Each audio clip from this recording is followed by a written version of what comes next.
on, if I do that, can you see what's going on there? Yeah.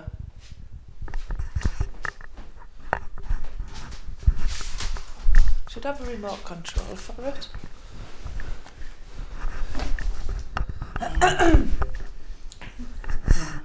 Ah, right. We need to clap about.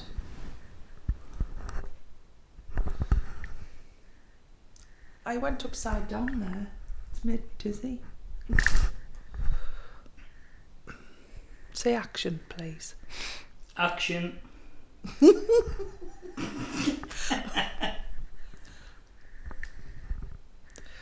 Hello, I bring to you my first ever interview. I'm a poet, and I absolutely thought I was as well. I think that's how it goes, isn't it? Something like that, yeah. My first ever guest, and they say you always remember your first, is the brilliant and wonderful and talented, I might add, Danny Posthill. Hello, you're right. Steph, can you do me a favour? Can we swap seats? I know we've already started the interview, but because what it is I'm deaf in my left ear. Right. So it'll be better if we swap, because did you know that I had 200 driving lessons as well, because my driving instructor was deaf in his right ear. So you can imagine he's going turn left, what did you say? I don't know, what did you say? You know, so it was a bit of a nightmare. So obviously in an interview, I should have told you this before, but that's obviously my preparation skills. Explains it all, doesn't it? So can we swap? We can't get... Okay. We can't get the... Is that okay? We can't get the... Oh, there we go. Hello. Marvellous stuff. There. My phone's just on there, so don't be frapping me. I've got a fucking frapping you done. Right. Right, okay. I'm not sure whether to believe that story, but there you go. So I'm on here twice now, I'm talking to you on there. My driving instructor was called Derek Armstrong, if you didn't believe the story. So if anyone knows Derek Armstrong, ask him, and he'll tell you. I had 200 driving lessons with him. So yeah. I suppose I should laugh, really, should I? Right.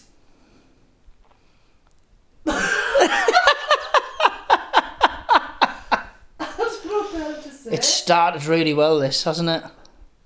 Why am I on twice? Also, do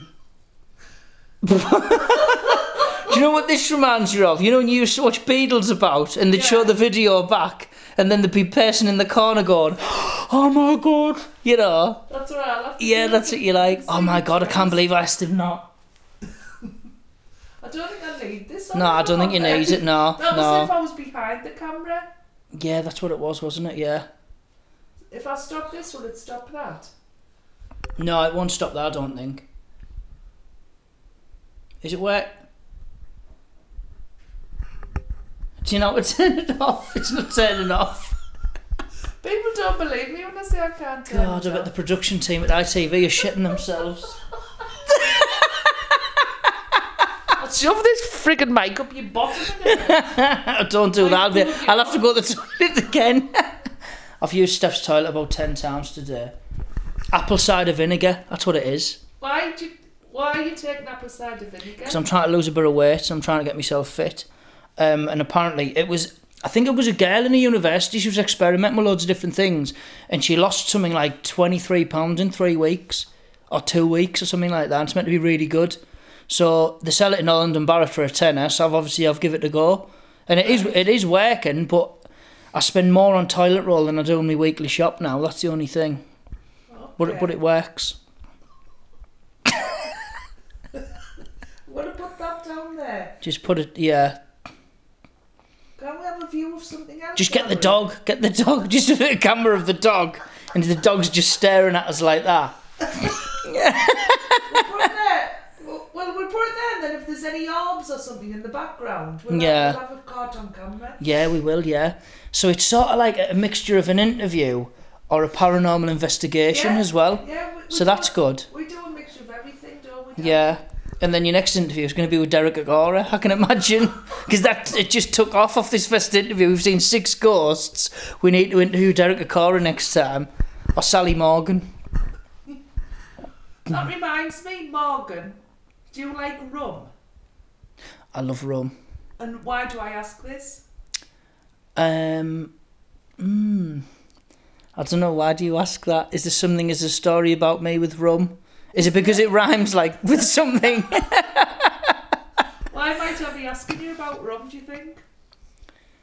Rum? I wouldn't be able to tell you, to be honest. I like Bacardi. Right. Is it a specific story about Morgan's rum that's happened to me that I'm not aware of? What's happened to you recently? Recently?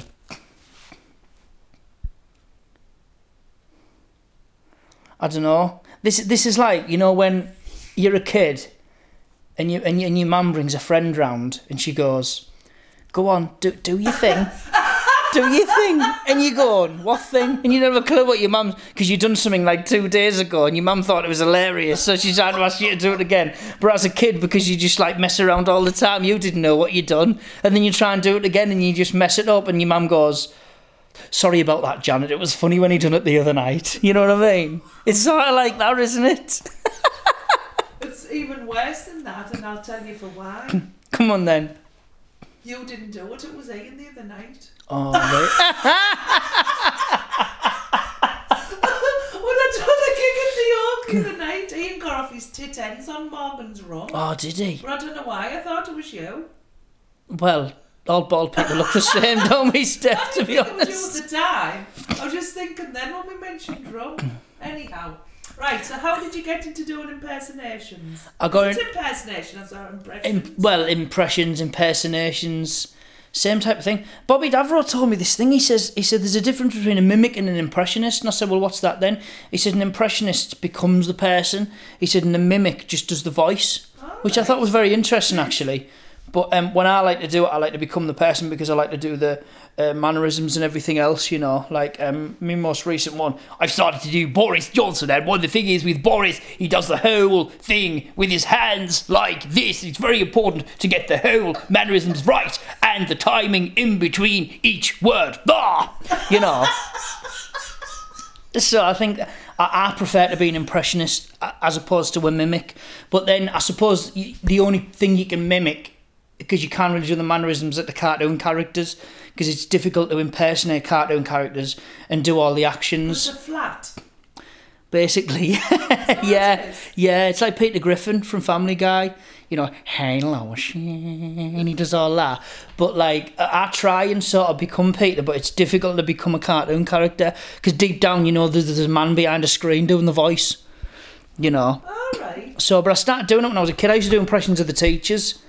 I used to do you actually when you taught me. I did, yeah. "Hello, I bring to you," because obviously I do you now when you do the videos and stuff. And when because I tell you how it come about this thing when I do you online is I was doing a you know when everyone's doing the 22 press up challenge because it was for post-traumatic stress disorder. Yeah, for the soldiers and stuff. And I've got a lot of respect for the troops. So I was like, oh, I'll do this then. And I was doing the press-ups and I thought, well, why don't I do a different voice each video? But then I thought, well, there's no point in me doing famous people because people know I do that anyway. Like, I do it in my gigs. And I thought, well, why don't I just do people who like me mates and stuff like that? So then they'll tag them in it. And then they'll go, oh, look at this, you know. So I done one of my mates who I've known for years. And then I thought, oh... because obviously you're putting all these videos up on, and you've got a massive following. I thought I'll do an impression of you, and it went mental, didn't it? It did.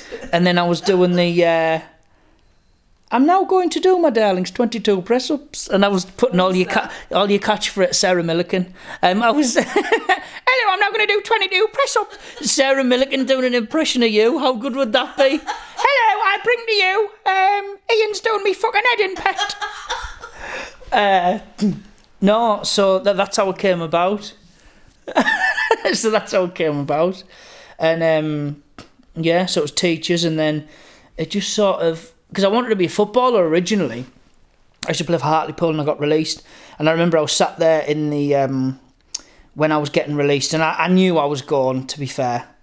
And my manager released me, and he says, to be honest, Dan, he said, it's entirely up to you what you do with your career. He said, you're still a good goalkeeper. He says, but... if I was you, I'd just be a comedian. And I was like, he's got a point there. And then I done a talent show at school. My French teacher, Louise Rout, I love the way I'm calling her by her first name now, whereas before if I'd have called her Louise in school, there'd have been Ellen, you know. There was a teacher, did you know a teacher called Sarah Wise? No. She was the only... We used to love it in science, because, right, we had a teacher called Mrs Wise, and she used to always ring other teachers on her phone in front of the class. So yeah, because we knew the first names of all the other teachers, so we were going... I didn't know he was called Bernie. Do you know what I mean? Because you'd look in your planner and you'd go, I've got science with B. Liversidge. And then obviously you knew it was a B, so you'd be guessing what the name would be. But Sarah Wise would give like a, you know, you'd find out from Sarah. It was brilliant. So she'd say, hiya Bernie, it's Sarah Wise here. She'd be going, oh, she's talking to Liversidge, you know. You're meant to be doing your work, but really would you stay wigging of the conversation, what it was meant to be? Yeah, because it's like forbidden fruit, isn't it? No, on a teacher's. It is, yeah. And so she asked me to do a talent show, and I was a bit like, oh, I don't know, it must be hard doing comedy, you know. And I got up and I done, you know, so I've done people like David Beckham, you know, and he was the first one I'd done on stage, really. And, you know, people like that. Who else did I do? Steve Irwin, remember? Oh, Steve Irwin, the crook animate. Woohoo! Danger, danger, danger. The most exciting man to do with animal. You know, I was doing him. You know, who else was I doing? Oh, I can't remember. It was long ago. I think I done like a 6-minute set, and I won the school talent show. And I was like, wow. Oh, was that Breton? Breton, yeah. And I was up against all these performing arts girls, right, who'd had singing lessons, and yeah. And there was one girl called Emma Horns, and I remember she's lovely. Are we allowed to name people? Well, yeah, of course we are. She's lovely, Emma, and she's always been into performing arts and stuff. And she sang "The Power of Love," but she absolutely nailed it. And it was funny because I'd won it after, and my granddad went, he said, "You were young." He said, "You were good, Daniel." He says, "But I thought that girl should have won." That's granddad's for you, innit? And what did he say before? I was doing this club in Seaham, and I died on my arse, and I came off, and there's always that like awkward moment, and no one said anything apart from Grandad, obviously, and he just looked at me and he went, "Well, you weren't funny tonight, were you, son?" He said, "I've missed darts night for this." Thanks, Grandad. He loved Rodid though. He loved Rodid. Yeah. Yeah, and then that's how it took off really, and then after that, I worked at Flamingo Land for a little bit as an entertainer. I didn't particularly enjoy that because I was just sort of thrown in at the deep end. I didn't know what I was doing. I just wanted to do stand-up. And then I was at college for a couple of years. That was a waste of my life. And then I done... Is that where you got your EMA? Oh, that was when I got my EMA, yeah. Bloody hell. The middle-class dole. So, yeah, got my EMA. I worked at JJB at the time as well. That was all right. And I was fit lasses in there, can you? Going in for the lycra. JJB. Well, that's what I thought when I was younger. But I've never really been confident with women, to be honest. And like my girlfriend now, like Amy, you see her, she's just stunning. She is beautiful. And like, I look at her, and and I look at her and I go, and I still am amazed how I pulled her, because well, back in the day, I was like chiseled down. I want to get back to that, you know what I mean? But obviously I'm not going to get my hair back, am I? And I had a head of hair. I look like someone from a boy band, and now I look like someone from bloody Ross Kemp's, you know what I mean? Ross Kemp's bloody... No offence if Ross Kemp's watching. I think you're fucking gorgeous, Ross. No, to be fair, he has got a... I think that's what it is. And Amy... I think you're pretty fit, really, Dan. Amy looks... If my back would allow me, we're going to pause shagging the next student. It's bloody hell. Isn't? Yeah. And I think on that we're going to take a short break. Yeah, I think so, yeah. People ponder. Yeah. So we'll see you, where do I look? We'll see you after a short break. Thank you, Danny. See you in a bit. Oh.